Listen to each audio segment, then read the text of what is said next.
At 57, after the storage facility sold her dead husband's toolbox to cover a lien she couldn't pay, Cassandra Pruitt had $46.18 to her name. She had one thing left that the bank, the dealership, and the state of Georgia had all decided wasn't worth fighting over. It was the deed to her mother's shuttered piano shop on a torn-up street in Macon. She drove 4 hours south with everything she still owned, folded into the back of a Buick that smelled like cold coffee. The shop had been closed since her mother died. There was a tuning fork on the bench her mother used to tap against her knee, and a micro-cassette in a drawer that no one had ever played. And behind the bottom board of a piano nobody had touched in 11 years, there was something Della Greer had spent 30 quiet years building. The whole neighborhood remembered it, even if her own daughter never knew. The storage office on Eisenhower Parkway smelled like burnt coffee and air freshener fighting a losing war against mildew. The manager was a young man with a lanyard and a script he clearly hated reading. He slid the lien sale notice across the counter and turned it so the words faced her, the way you turn a check for someone to sign. Unit 114, 2 missed payments, $214 to redeem the contents, or the contents go to auction Saturday at 10. Cass looked at the number, and then at her phone. The balance on her prepaid card glowed back at her in gray digits that did not change no matter how long she stared. $46.18. She had counted on the severance clearing by Thursday, and the severance had been a single sheet of paper and a handshake from a man whose name she'd never learned, the acquisitions person the new owners sent to walk the old staff out. 30 years she'd kept the books for that dealership. 30 years of warranty, reconciliations, and floor plan interest, and the Christmas party where she always made the punch. They gave her a banker's box and a security escort and asked for her badge in the parking lot, in front of everyone, at 4:52 in the afternoon. She signed the storage paper where the young man pointed. Inside Unit 114 was the rest of it. Roy's toolbox, the red Craftsman chest he'd rolled out every Saturday of their marriage. Their wedding china in newspaper. Photo albums. The recliner he died in, which she had not been able to look at since the hospice nurse left. She took the albums and the box of loose photographs and a coat, and she left the rest. $46.18 does not buy a moving truck. And some part of her had already decided that the woman who needed that recliner was a woman who no longer existed. She did not cry in the unit. She had done her crying 18 months ago, in the chair beside the hospital bed they'd set up in the den, holding a hand that had stopped holding back. The crying was a country she had already left. What was left was quieter than grief. It was the feeling of standing in a room and realizing the room does not need you in it. The only thing in her name now was a building she had not seen in 11 years. Greer Piano and Tuning, Madison Street, Pleasant Hill, Macon, Georgia. Her mother had left it to her in a will that went through probate, while Cass was busy with Roy's first diagnosis. She had signed the papers her lawyer sent and never gone to look. Roy used to say the place was a money pit on a dead street. Cass had not argued. She rarely argued with Roy about money, about plans, about anything. That was the arrangement, though no one ever said it out loud. He decided, and she agreed, and the agreeing had felt for a long time like peace. She put the albums on the passenger seat, set the card with its $46 in the cup holder, and pointed the Buick south. The drive bled the city out slowly. Interstate gave way to surface roads, and surface roads gave way to a part of Macon she half remembered. Oak limbs meeting over the asphalt, churches every few blocks, shotgun houses with porches that leaned like tired men. Pleasant Hill. Her mother had been born 3 streets from the shop. The neighborhood had been somebody once, a whole world of doctors and teachers and porters and the families who depended on them. Then, in the 60s, the state had run the interstate straight through the middle of it, took the houses by the dozen, split the place in half like a man splitting kindling. Della used to talk about it the way you talk about a death in the family. They cut us in 2, she'd say, and called it progress. Cass found Madison Street at 6:14 in the evening, the light going amber and long. The shop was smaller than she remembered. a narrow brick storefront wedged between a boarded-up barber shop and a vacant lot gone to weeds. A single display window furred with grime, a hand-painted sign above the door that had faded to the ghost of letters. Greer Piano and Tuning. Somebody had thrown a rock through the bottom corner of the window at some point, and someone else, maybe her mother in her last year, had taped a square of cardboard over it from the inside. The tape had dried to amber and curled at the edges. But the building stood. The brick was sound. The door, when Cass tried it, was locked tight. She dug through her purse until she found the ring of keys the probate lawyer had mailed her in an envelope she'd never opened. The third key fit. The deadbolt resisted, then gave with a gritty complaint, and the door swung inward on a breath of cold, still, dust-thick air. Inside, the dark held shapes. Big ones. Cass found a light switch that did nothing, then a second one that buzzed and lit a single bare bulb over the workbench at the back. In the brown light she saw them. Pianos under bed sheets, 6 or 7 of them, hulking along both walls like furniture in a house where someone has died. An upright by the window. A baby grand under a painter's tarp in the center of the floor, its lid a long, low ridge. The workbench at the back wall, and above it a pegboard hung with tools she didn't have names for anymore, each one outlined in her mother's careful marker so you'd know at a glance if something was missing. On the bench, exactly where Della had left it, sat a small steel tuning fork. Cass did not touch it. Not yet. She stood in the doorway and listened to the building settle, the tick of the cooling brick, a drip somewhere far back finding a drain. She had not spoken a full sentence aloud since the storage office, and the silence had begun to feel like a coat she could not take off. She found the stairs at the back, behind a curtain, climbing to the apartment where Della had lived the last 20 years of her life. A bed with a bare mattress, a 2-burner stove, a refrigerator that hummed when she plugged it in, surprised and grateful, like an old dog hearing a name it hadn't heard in years. From the single window over the bed she could see Madison Street going blue, and past the rooftops the long sodium glow of the interstate that had cut the neighborhood in half. She lay down on the bare mattress in her coat. She was 57 years old, broke, widowed, laid off, sleeping above a closed piano shop on a street the city had forgotten on purpose. She did not have a plan. She had a tuning fork she hadn't touched, and a card with $46.18 on it. She slept like a stone dropped down a well. In the morning she found the diner. It was 2 blocks over, a low cinder block place called the Sweet Gum, with a hand-lettered menu and 4 booths and a counter, and it was the only thing open before 9.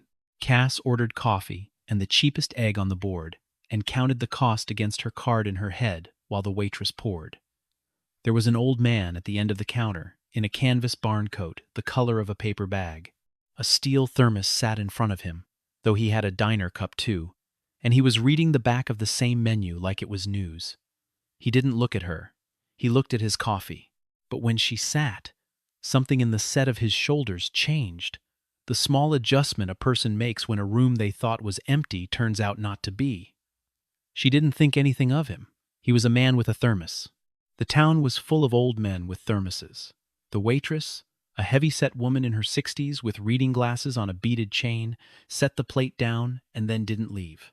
She studied Cass's face the way you study a word you can almost read. "You're Della's girl," she said. It wasn't a question. "Cassandra. Lord, you've got her exact mouth." Cass said yes. The woman pressed a hand flat to her own chest. "Eunice Tatum," she said. "I knew your mother 50 years. She tuned the piano in this very diner. You know, every fall. Wouldn't take but the cost of a cup of coffee for it." She looked toward the door as if Della might walk through it. "We wondered if anybody would ever come for that shop. I came to sell it," Cass said. It was the first full sentence she'd said aloud in a day, and it came out flatter than she meant it. Eunice nodded slowly, the way you nod at something you don't believe but won't argue with before breakfast. She refilled the coffee Cass hadn't touched and went back to the kitchen. The man with the thermos paid for his coffee, left a bill under the saucer that was too big for 1 cup, and went out. Through the front window, Cass watched him cross the street and pause, just for a moment, in front of her mother's shop, his hands in his coat pockets, looking at the faded sign. Then he walked on. She told herself she'd imagined the pausing. She went back to the shop because she had nowhere else to be, and because a person has to do something with their hands or they come apart. She didn't explore. She found a broom in the corner and a bucket under the stairs, and she started at the front window and worked back. Not because she had a plan, but because the dust was there, and her hands were there, and the two facts seemed to require each other. The dust came off the floor in gray drifts. Under it, the floor was heart pine, honey-colored where her rag found it. She swept, and the broom found things. A guitar pick, a child's barrette, a penny, the small archaeology of a place where people used to come. She filled the bucket at the apartment sink and carried it down, and washed the front window with newspaper and vinegar she found under the counter.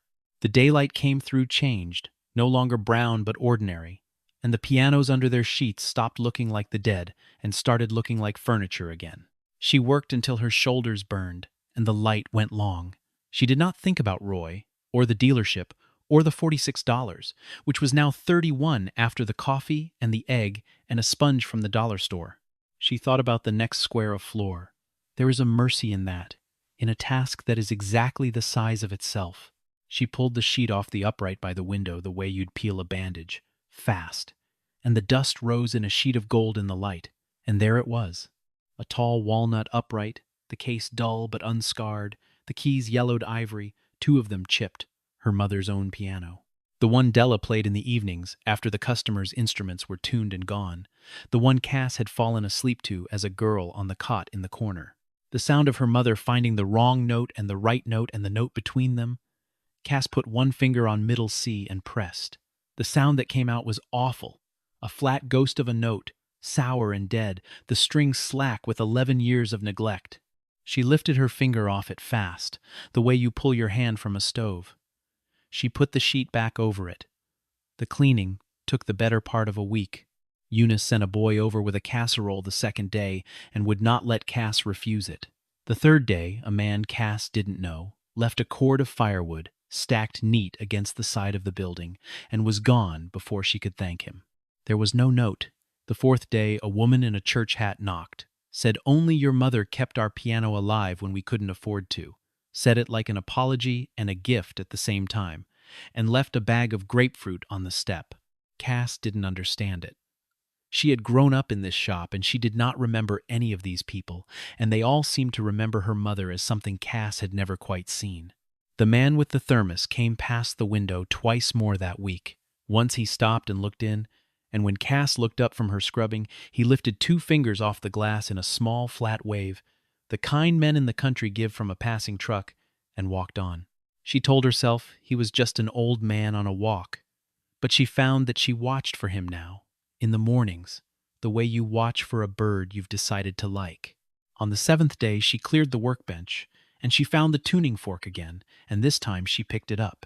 It was an A, 440, steel, dull with age, her mother's thumbprint practically worn into the stem. Cass turned it over in her hand. She had watched Della tap it 10,000 times against her kneecap, against the bench, against the heel of her own shoe, and hold it to her ear with her eyes half closed, and then go to the piano and make the world agree with that one pure tone. 440 vibrations a second. The note the whole orchestra tunes to, her mother used to say. The one true A. Everything else hangs off of it. Cass tapped it against her knee. The tone rose up clear and patient, a sound with no edges, and it filled the empty shop and hung there. Something in Cass's chest moved that she had not given it permission to move. She held the fork to her ear and closed her eyes, and for 1 second she was 9 years old on the cot in the corner, and her mother was alive, and the shop smelled like felt and lemon oil, and the whole world was the size of one true note. She set the fork down on the bench. She did not let herself feel the rest of it. She picked up the rag and kept cleaning, but she kept the fork near, on the corner of the bench where she could see it, and she found she could not have said why. Beside it, in the shallow drawer under the bench, she found the recorder. It was a small black handheld, a microcassette recorder, the kind a doctor dictates into, with a strip of masking tape on the side, and her mother's marker handwriting. Shop notes DG. There was a cassette already in it. Cass pressed the button, and nothing happened. The batteries had died years ago. She set it on the bench beside the fork and looked at it for a long time, the way you look at a sealed envelope when you already half know what's inside and aren't ready to know the rest. She bought batteries the next morning, with money she did not have. She sat on the stool at the bench at 11:18 in the morning, with the shop swept and the window clean and the light coming in honest, and she pressed play. There was the hiss of old tape.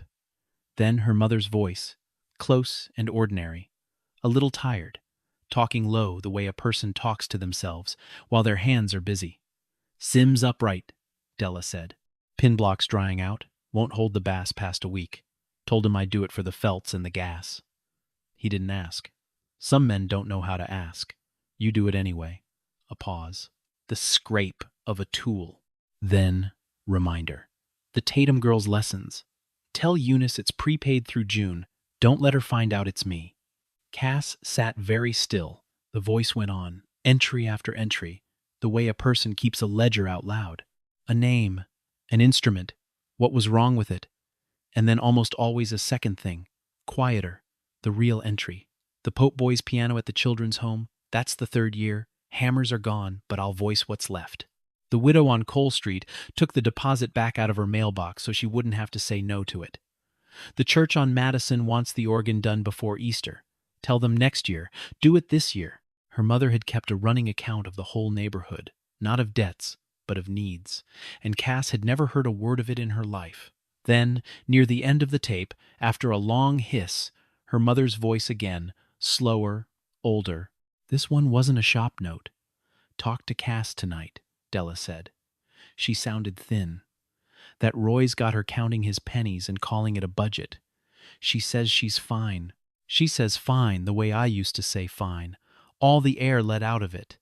She's got her grandmother's ear. That child. Perfect pitch.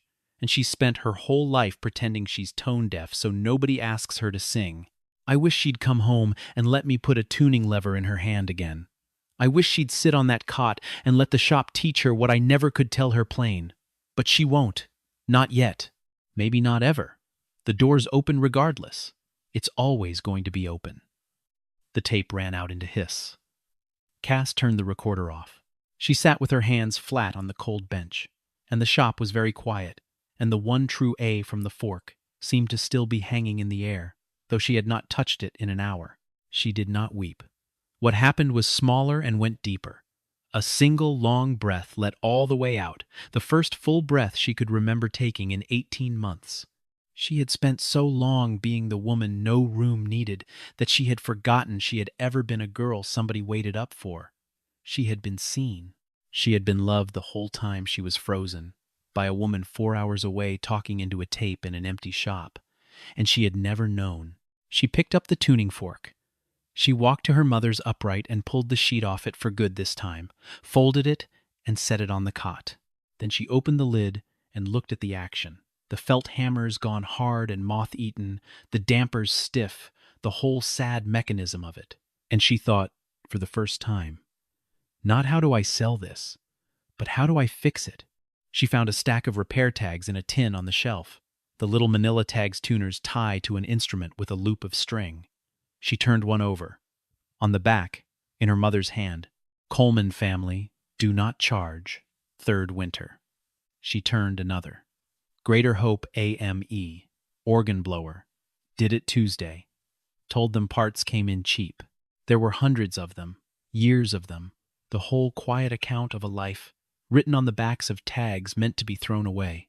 She understood then what the casseroles were, what the firewood was, what the woman with the grapefruit had meant. Her mother had not been tuning pianos for 30 years. She had been holding a cut-in-half neighborhood together with a tuning lever and a tin of tags, one string at a time, and she had never said a word about it to anyone, least of all her own daughter. Cass put the tin where she could reach it. She picked up the lever, the steel tuning hammer with the handle wrapped in friction tape gone gray, and she fit it to a tuning pin on her mother's upright, and she felt the old torque of it through her wrist, the resistance of a pin seated in a pin block, and her hands, which had forgotten so much, remembered this. She was not going to sell it. The thought arrived without drama and stayed. Garrett Stoll came on a Tuesday, 3 weeks in. She heard the car before she saw it.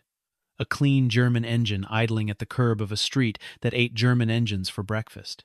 He got out the way men get out of cars they want you to notice, unhurried, buttoning one button of a jacket that cost more than Cass's car.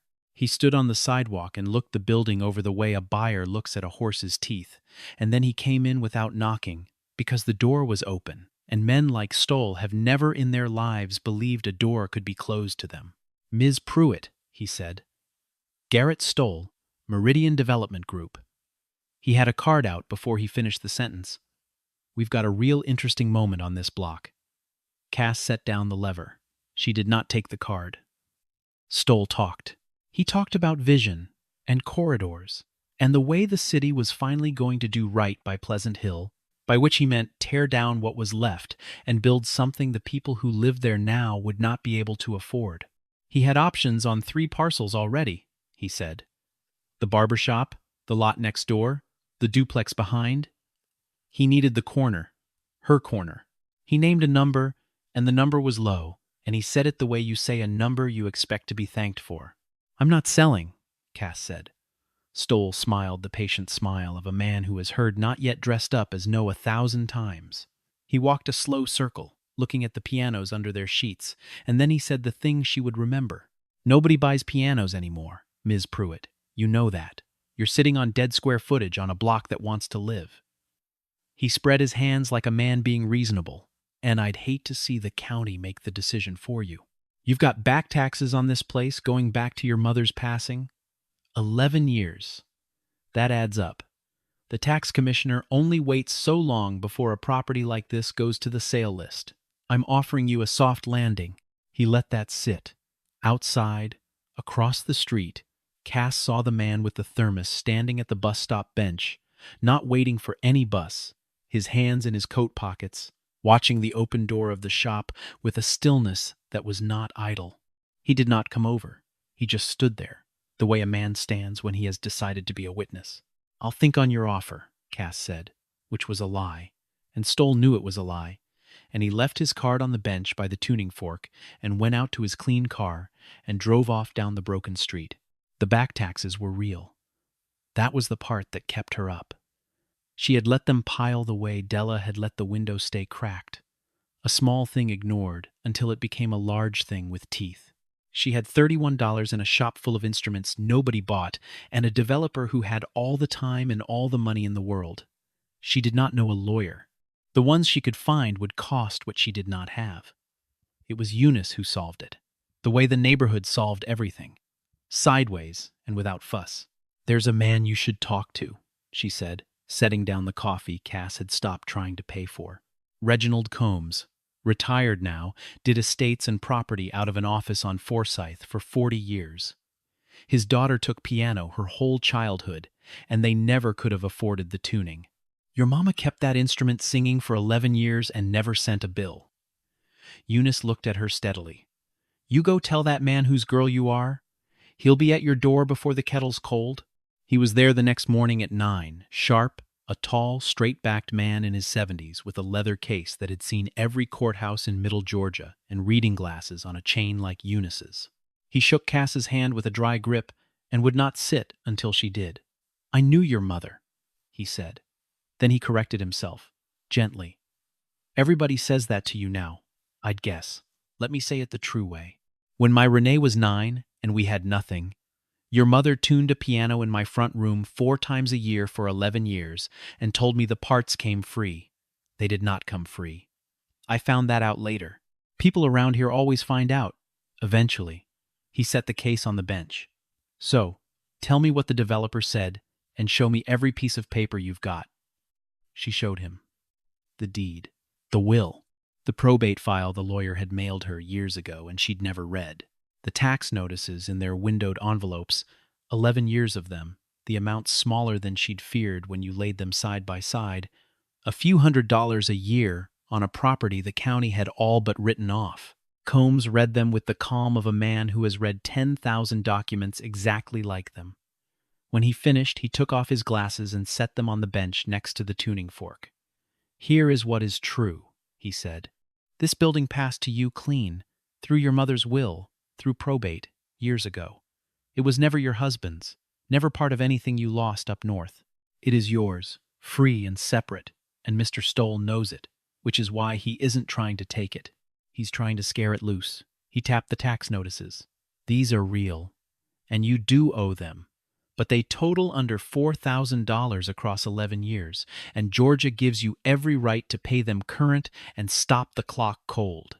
There is no tax sale that happens to a person who pays what they owe. He is counting on you not knowing that. Most people don't." "I don't have $4,000, Cass said. "I have 31. Combs nodded, unbothered. "Then we set up a payment plan with the tax commissioner, which the law allows. And you pay it the way your mother did everything, a little at a time, faithfully, until it's done." He stood and gathered the notices. "I'll make the calls. He won't take a dime from me." He paused at the door, looking back at the shop, the clean window, the upright with its lid open and its action half pulled. "She'd be glad you opened that window," he said. "She used to say a closed-up piano forgets how to sing. Same's true of a person." He left. Cass stood in the doorway and watched his sedan go. And across the street, the man with the thermos was on the bench again. And this time, when she looked at him, he did not look away. He lifted his cup an inch, a small salute, and Cass found herself lifting her own empty hand in return before she decided to. She did not sell. She paid $40 toward the taxes that week, which was most of what she had, and she went back to work on her mother's piano. The only way she knew to fight a man with all the money in the world was to make the thing he called worthless start to sing again. The restoring took her into the winter. She relearned it, the way you relearn a language you spoke as a child, badly at first, and then all at once. She watched videos on Eunice's nephew's old laptop, and she read her mother's marker notes on the pegboard, and she made every mistake there is to make. She over-tightened a pin and heard the wire's pitch climb, and then the small, sick ping of a string snapping, and she sat with her heart going for a full minute before she taught herself to splice and replace it. She learned to set the felt mutes in the temperament strip to silence 2 of the 3 strings on a note so she could tune them one at a time. She learned to listen for the beats, the slow wah, wah, wah of 2 strings, almost but not quite agreeing, and to take the wahs out one by one until a unison went dead, still and pure. And she learned that a piano is just the patient elimination of those beats, 88 times over, the whole instrument a quarrel slowly talked down into peace. She learned the thing that decided everything, the pin block. She'd been afraid the whole project was a fool's errand, that the walnut upright was too far gone. Combs had told her gently that the make or break of any old piano is whether the rest plank, the slab of laminated maple the tuning pins are driven into, has dried and cracked past holding. A piano with a dead pin block won't keep its tune a week. You can tune it perfect at noon, and it's sour by supper. She tested it the way the videos showed, set the bass, came back the next morning, and the bass had held. Della's pin block was sound. The piano could be saved. Cass sat on the cot and let that be the only thing she felt for a while. She tuned it to the fork. She tapped the one true A against her knee, 440 times a second, and she set the A above middle C to match it dead pure, and then she built the whole instrument out from that one note, the way her mother had said, everything hanging off the true A. And near the top, in the last octave, she ran into the thing she'd half remembered. When she tuned the high notes mathematically perfect against the middle, they sounded flat, wrong, dull. She thought she'd made an error and checked it 3 times. Then she found the note in her mother's logbook, in the marker hand. Stretch the top, the strings lie. It was real. Combs's nephew found it for her online. Inharmonicity, they called it. The rails-back curve. Piano strings are stiff, not ideal. So the high strings throw their overtones a little sharp. A piano tuned to please the ear is tuned with the top octaves pulled deliberately wide, stretched sharp of mathematical truth, and the bass pulled wide flat to match. Every good tuner does it by ear without thinking. Her mother had done it more than most. Cass stretched the top octave wide, a hair sharp, the way the logbook said, and the piano stopped sounding dead and started to sing. She remembered, then, a thing the man with the thermos had said the one time he'd come all the way inside, weeks ago, to ask whether the old upright's pin block was still good. She always stretched her top wide, he'd said, looking at the piano and not at Cass. Wider than the books say, said a piano should sing, not just agree. Cass had thought it a strange thing for a stranger to know.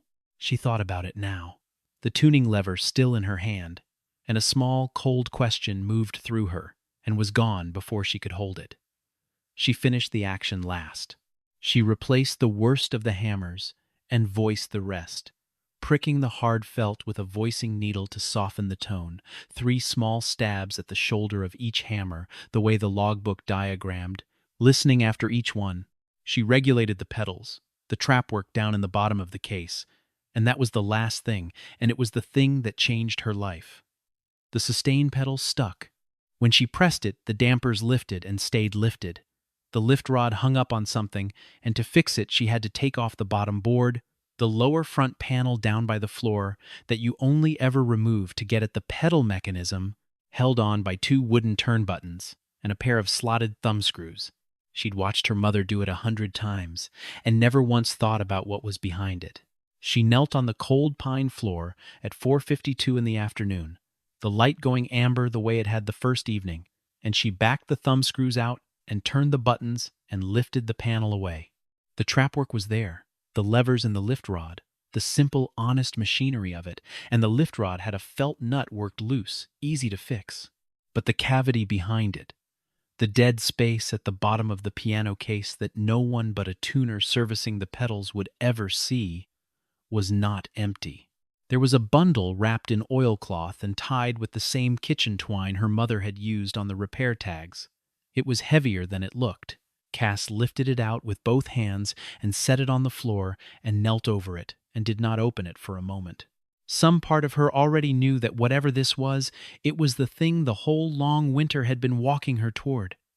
Inside the oilcloth were savings bonds, hundreds of them, paper series EE bonds, the old kind, in small denominations, $50 and $100, and the rare 200, bought 1 or 2 at a time, over what the dates showed was 22 years.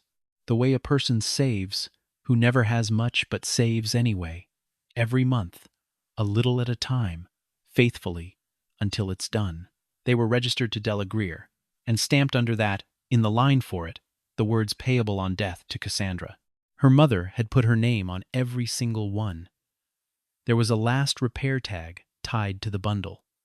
On the back, the marker hand, shakier than the rest, near the end. For when she comes home, tell her it isn't worth much on paper. Tell her it's worth everything to the people who'll need it after I'm gone. Don't let her sell the shop. And keep the A true. Cass sat down on the cold floor with the bonds in her lap. She added them in her head, roughly, then carefully, twice. And then she sat with the number, because the number was real. The matured value, when she totaled it weeks later at the bank with Combs sitting beside her, came to $88,212. They had stopped earning interest, the older ones, 30 years out from their issue, the way EE bonds do. They had doubled at 20 years, the way the Treasury had once guaranteed. And they passed to her outside of probate, directly, the moment her mother died, because of that one stamped line, payable on death to Cassandra, that Della had thought to add every single month for 22 years. Her mother had given the whole neighborhood her labor for free and saved $50 at a time in the dark for the daughter who never came home. Cass was still on the floor when the bell over the door went, the bell she'd oiled herself, and she heard the slow step of a man in work boots, and she looked up, and it was the man with the thermos. He stood just inside the door with his cap in his hands, and the amber light was behind him, and he looked at the open piano and the bonds in her lap and the tuning fork on the bench, And he did not act surprised, and that was the first thing that told her. "You found her petals," he said quietly. Cass got to her feet. "Who are you?" she said. It came out steadier than she felt. The man turned the cap in his hands. "My name is Denzel Washington," he said. "I expect that won't mean anything to you, but it meant the world to me once, getting to keep it, when I was a boy who couldn't keep much else." He looked at the upright. "Your mother is the reason I have anything at all to my name. I was 17, and I had 2 hands and a key of perfect pitch and a daddy who died owing money to the same kind of men buying up this block right now." He nodded toward the street, toward Stahl's world. "I used to play the piano at Greater Hope before church and after, because it was the only one I could touch. Your mother caught me one Sunday.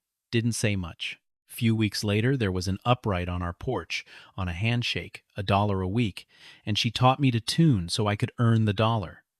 She forgave the balance inside a year and pretended she hadn't."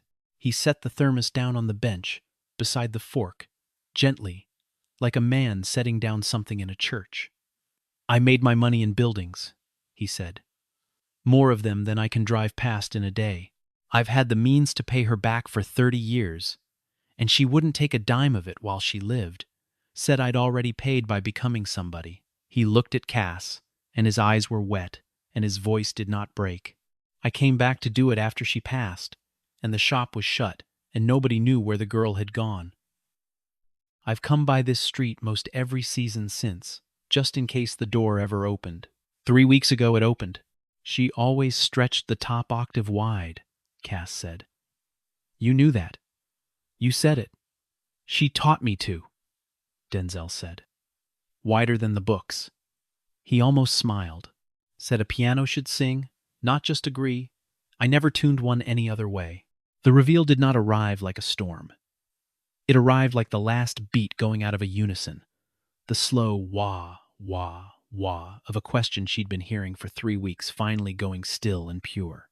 The man on the bench, the man at the diner, the man who paused at the window, the man who stood across the street and made himself a witness the day Stoll came. Of course it was him. It could only ever have been him. Cass did not let it heal her all at once. She had learned, this winter, that the real things come slow. She made coffee on the 2-burner stove, and they sat on the cot in the corner where she'd slept as a girl, and she let him tell her about her mother, the things her mother had never told her, until the light was gone and the interstate was a long gold seam out the window. The shop reopened in the spring. It happened the way everything in Pleasant Hill happened, sideways and without a ceremony. A woman brought a spinet that hadn't played right since her husband's funeral, and Cass tuned it and charged her for the felts, and nothing for the hours, and the woman told 2 people, and the 2 told 4. The Greater Hope organ blower failed, and Cass fixed it on a Tuesday and told them the parts came in cheap, and caught herself doing it, her mother's exact words in her own mouth, and did not stop herself. The pianos came in, not many, at first. Then enough. Combs settled the taxes that spring. Every dollar paid current. The clock stopped cold. The tax commissioner's office mildly astonished. And the back taxes were the small fight. The large one ended the way Cass only understood later. Garrett Stoll's options on the block expired and were not renewed, and Meridian Development Group quietly withdrew from the Madison Street corridor, and a different name appeared on the deeds to the barber shop and the lot and the duplex behind. The name was a holding company, the way these things are, 3 letters and an LLC, and Combs traced it for her one afternoon because she asked him to. At the bottom of the chain of paper was a man who owned more construction from Macon to Atlanta than any one person had a right to, and who had bought up the corner around Cass's shop, not to develop it, but to fence it, to put a wall of his own money between Stoll's world and Della Greer's door. He did it through proper channels, with lawyers and filings, the slow legal way, no spectacle, no motorcade. He bought the barber shop and gave it back to the barber's grandson at the price he'd paid. He endowed a fund, in Della's name, that paid the tuning on every church and school and children's home piano in Pleasant Hill, so that the work her mother had done in the dark for free could keep being done in the light forever. He did not tell Cass any of this. She found it out the way the neighborhood found everything out, eventually, because people around here always do. She drove out to thank him, to the only address Combs could find, and it was not a mansion.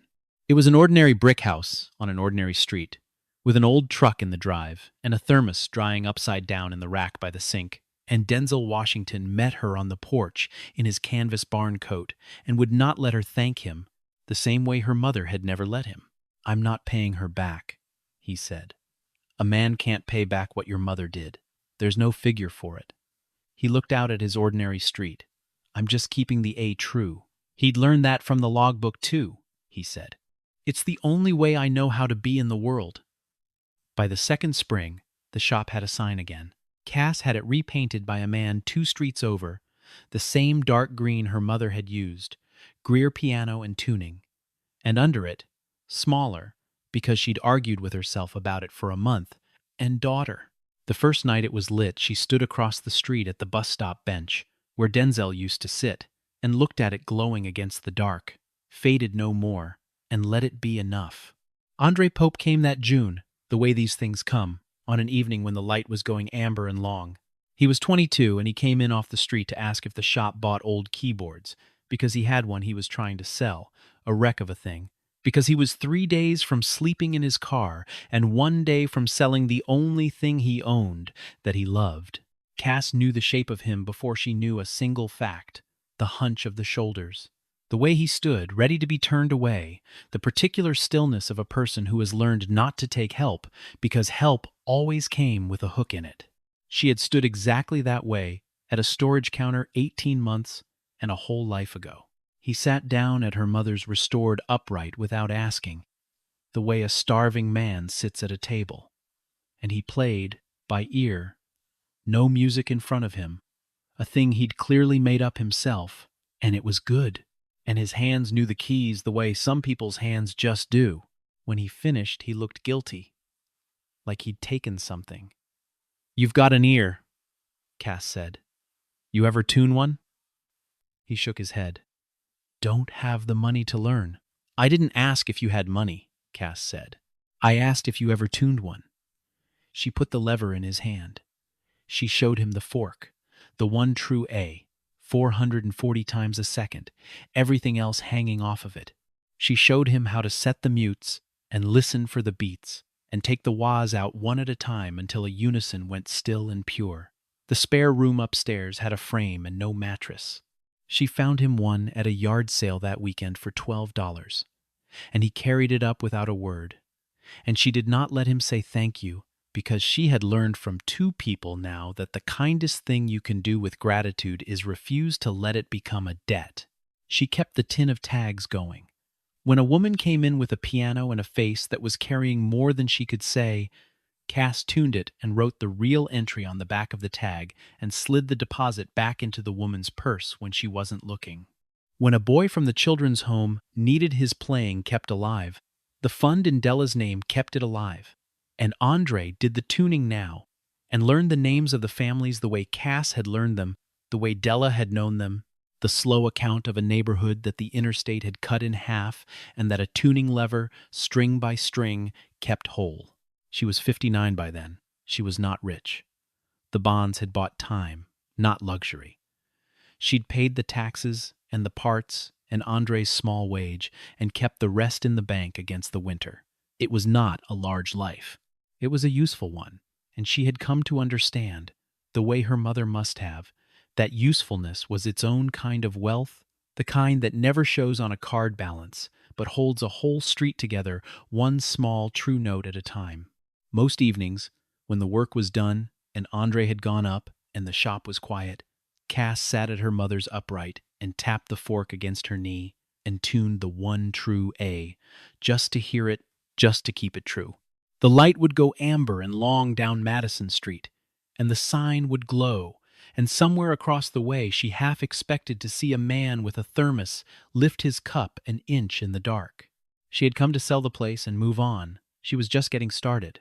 If this story reminded you that healing is quiet and that being seen can save a life, share it with someone who is carrying something heavy today. Every person you pass may be slowly finding their way back, one small task at a time. And sometimes, the kindest people are the ones who arrive without a sound, ask for nothing, and change everything. Like this video, subscribe to our channel, and turn on notifications, because the next story might be the one someone needs to hear. We'll see you then. A quick word before you go.